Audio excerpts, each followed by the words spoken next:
Hi, I'm Tim Landers, and you're watching for BassPlayersOnly.com.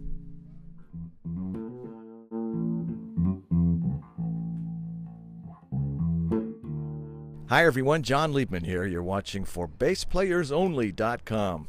Today we are on location in sunny Hollywood, California, with the one and only Tim Landers. How you doing, Tim? I'm great, John. Good to see you. Boy, I've seen you play many times, and we've corresponded and emailed and stuff. I think this is the first time we've actually met in person. You tried to get me to do this before, and it didn't work out. So thanks for being patient. I think it was because you're in demand and everybody wants you. Yeah, that would be nice. So let's start from the beginning, because you've done an awful lot, and I know you're from Boston. That's right. And I'm interested to hear about the early days, what your surrounding was when you were growing up in terms of music. Were your parents musical? Did you come from a musical family? Were there instruments in the house? How would you describe your musical upbringing? Well, my family was definitely musical. My dad especially. He was what they call the semi-professional musician back then. He had a regular day job, but he worked every weekend. And he was a guitar player when I was a young guy, and then he switched to bass when I got to be before my teen years. And when I got in high school, there was a new high school, and they had a new student teacher who was starting a high school jazz band. And my best friend, the drummer, Charlie Blanchett, was in the band, and he said, Tim, you know, they already have a guitar player, because it was a senior who had the guitar chair. He said, but they don't have a bass player yet. Why don't you take your dad's bass and audition? I'm like, okay. So I borrowed my dad's bass, and I stayed up all night and learned how to transpose. I imagine that's not the first time you ever picked up your dad's bass. Were you fooling around with it or dabbling here? No, I actually never had, no. Okay. But you're brave. Yeah, but I wanted to do it, and so I spent all night, like I said, just trying to learn bass clef, you know.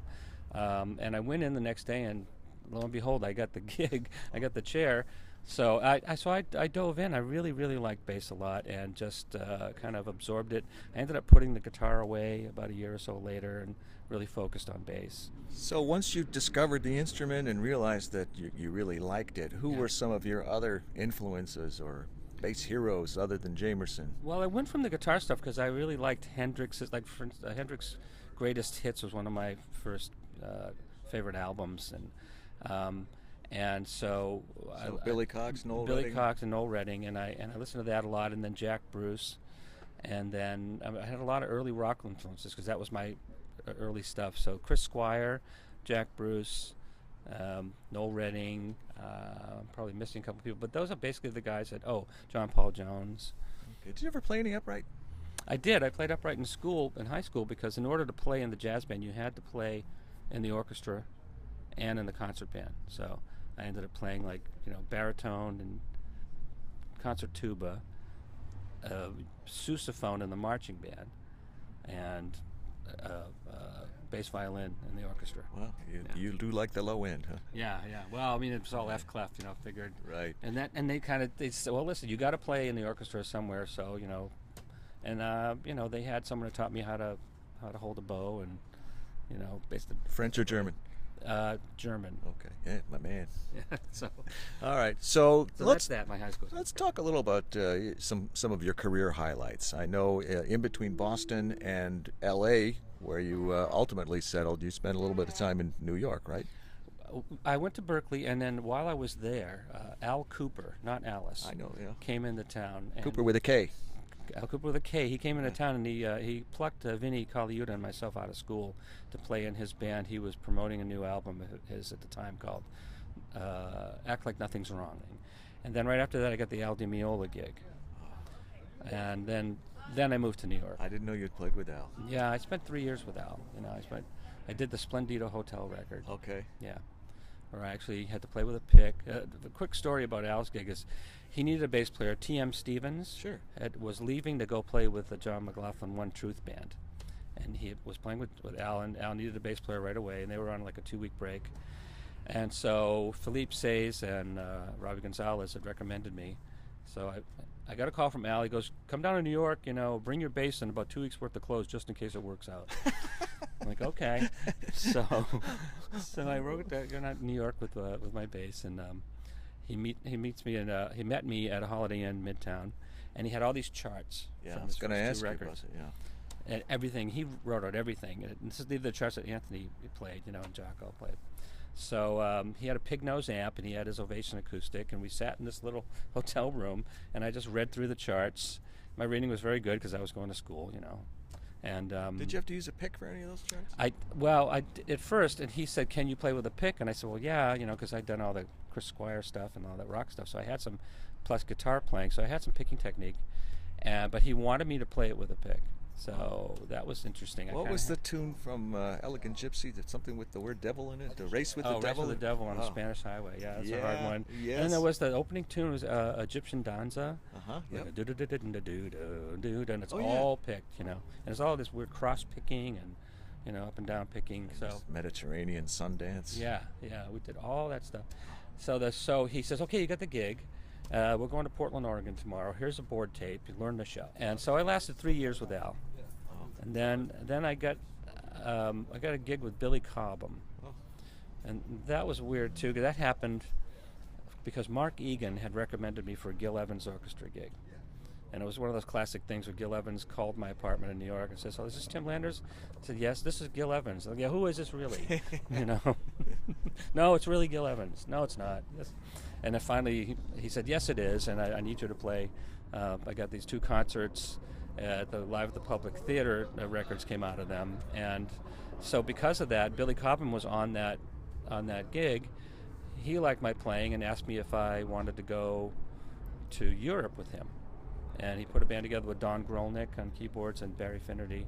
Just the 4 of us went out and we toured in Germany, and so that started a 3-year stint with Billy, and then a bunch of records, and eventually got Mike Stern in the band because Barry couldn't do it, and then when Mike left to play with Miles, and Dean Brown came in, and it was just fun. It was a glass menagerie band. Wow. So that was New York, and then around towards the end of that, I started getting the Jones for doing more studio work, and I was trying to make my way into studio work in New York. And there was a bunch of guys that had a lot of that sewn up. Will Lee, Marcus was making his way up. Gordon Edwards. There's a bunch of people I can't remember right now. So, it wasn't, the studio scene in New York wasn't quite as large as it was out here in L.A. And my friend Vinny Colaiuta, who we'd played together a bunch of times, he had moved out here, was playing with Frank Zappa. He was starting to do a lot of studio work here, so he got me on a couple of dates. I would get him on record dates in New York. He would get me on record dates in L.A. So what year did you relocate? So that was 83, beginning of 83 when I finally did. I mean, I was out here before that, but I wasn't living here. I was just kind of hanging at places and when I would do projects. But finally, beginning of 83, I decided I was going to move out of New York. I think it was March of 83 when I finally got here. Yeah, okay. But that first year, I still went and toured in Europe with Cobham a couple of times, and so I wasn't really here until like 84. But I mean, I officially lived here, but... All right. Well, I know you've got a lot of stuff that you've done. And I used to see you when I lived in L.A. I used to go upstairs at the place called Le Cafe. Yeah. And there was this good-looking young bass player with long hair. Oh, yeah. I used to see. What is keeping you busy these days? Because I know you've done an awful lot. Oh, okay. Well, I do a lot of session work still, but I do a lot of it at home. Yeah. And there's a lot of television stuff going on, and that kind of industrial stuff, and the occasional record project. I just did one. It's an interesting project for Brian Hughes, Hugh Marsh, and Caroline Lavelle. People might know from Lorena McKinnett. Anyway, that's a really nice, interesting instrumental record. I did a solo record for a guitar player named Gannon Arnold that has a slew of drummers on it, like Taylor Hawkins and Jimmy Chamberlain and Gary Novak, and there's a lot of bass players on it too. Like Chris Chaney is on it, and Rudy Sarzo, and oh my God, I can't think of everybody. But but I've also gotten to teaching recently as well. That's right. You're at the Los Angeles College of Music, right? Yes, and Jerry Watts, who's the head of the department there, bass department, he called me a few years ago and said, "Would you be interested in doing a fretless class? I want to do a specialized class, and you'd be the guy for it, and I'd love to have you." And I said, "Yeah." So that's a lot of fun, and I do that, and I had the Crimson Jazz Trio thing I did a few years ago. which was a band with Ian Wallace, who unfortunately passed away a few years ago, and it was a piano-based trio that did King Crimson songs in like a jazz trio form. Oh, that'd be fun. Yeah, it's called the King Crimson. It's called the Crimson Jazz Trio, and the albums are King Crimson Songbook Volume 1 and 2, and there's a lot of solos on there, a lot of bass solos. So, tell me about your equipment. I have been using labella strings since 1978. I've never had to go look for strings, and been really fortunate to be with them, and they've been great to me. And I use their nickel-plated 5-string set. I go from the 45 to the 105 or 128 in the B, and then and their flats. I use their flats on a couple of old Fenders, and then I use Mike Padula's basses. Those are beautiful. I've been using the Buzz bass. I mean, I don't know if you know, but Mark Egan and I have a lot to do with. I was just going to say, when you mention Mark Egan, I always think of Padula bass. We helped Mike come up with the original Buzz bass, and actually he made gorgeous. my fretless. My first fretless. He defretted my '64 jazz bass. I mean, I brought it into him. I said, "Can you take the frets out of this?" He goes, "Why?" Because I was so into Jocko. I'm thinking, "Please do it, and put like some epoxy on the neck." He goes, "What are you, crazy?" Boat epoxy, right? No, I said boat epoxy. He called me later. He goes, "Well, I went to get some boat epoxy, but that's awfully milky. And I found this really nice bowling alley epoxy, though. It's really nice and clear, and you can see the grain through it." I'm like, "Okay, we'll put that on."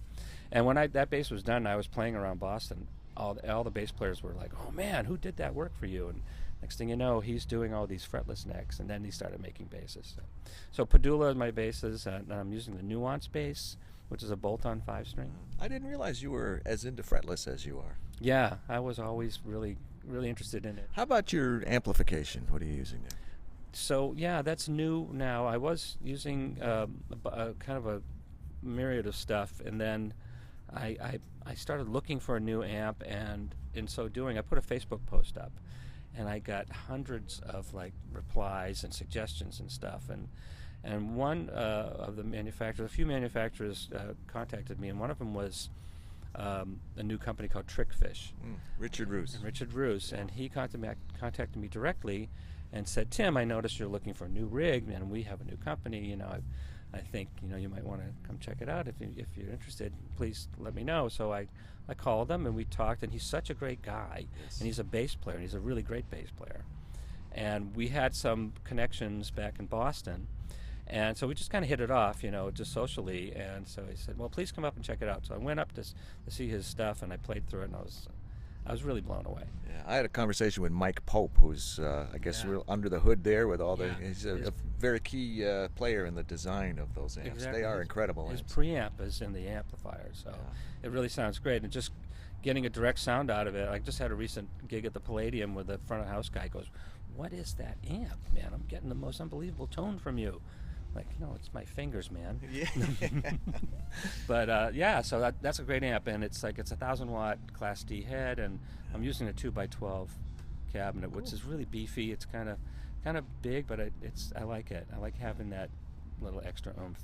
They are great amps. Yeah. How about the future, Tim? You've done so much, and you still have a lot of notes in you left. I'm sure. What else would you like to do? John, I was thinking about this morning when I was coming to meet you, and I've been toying with this idea for a while, and everybody says this, and I think I'm ready to finally put some music down of my own, like make a recording of my own, because I've got a lot of stuff, but I want to do new stuff, and I want to do something. Everybody wants to do something different, but. So I really want to do a recording, like a project this year. 2016. So that's what I want to do. Well, I have a feeling this morning wasn't the first time that thought entered your head. You've been percolating that idea. So we will watch for that. You'll be sure to keep us posted. I will. And we will share it with these folks here, and I'm sure there'll be a lot of interest in it, and it gives us an excuse for a follow-up interview so you can tell us all about it. Hey, listen, I want to thank you for asking me to do this, and I appreciate it. It's great to meet you. My pleasure. I do have one last question for you. It's great to meet you, too, by the way. What would you be if you were not a bass player? Something outside of music. What would I be if I wasn't a bass player? No one's ever asked me that. That's a very good question. Well, there's two other things that I really like, the bicycling and photography.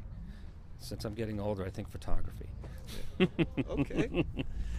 I can't exactly mountain bike at this pace. I'm so glad we finally got a chance to do this. Me Tim too. Landers, keep doing what you're doing. Let us know about the new projects, and much luck and continued success to you always. Thank you very much, John. On location in Hollywood, California with Tim Landers, I am John Liebman. You're watching for BassPlayersOnly.com.